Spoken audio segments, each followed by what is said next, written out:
Which is the best and mid-range 5G smartphone?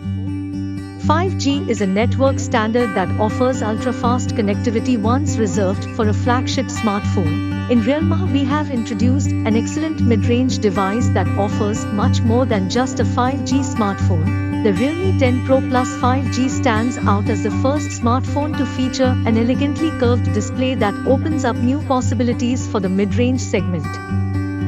Curved Vision Display Realme 10 Pro Plus 5G comes with a large 6.7 AMOLED display.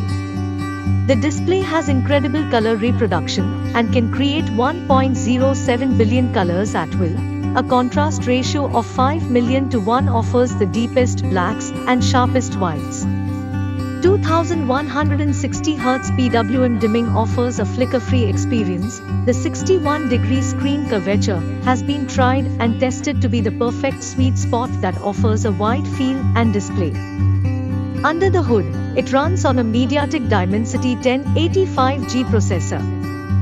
Based on TSMC's 6nm process, it provides a smooth and powerful experience. The 5G processor offers unprecedented 5G connectivity with hyper-smart antenna switching and the ability to use both SA and NSA band support out of the box. Realme 10 Pro Plus 5G's 108MP camera changes image quality. The Hyper-Shot Image architecture is designed to take quick and fast photos even in the darkest environment. The Realme 10 Pro Plus 5G is a mid-ranger that has it all: performance, design and an incredible camera starting at 22,999 rupees. It's an offer you can't refuse. Click on the link given in the description to buy now and get a discount of Rs.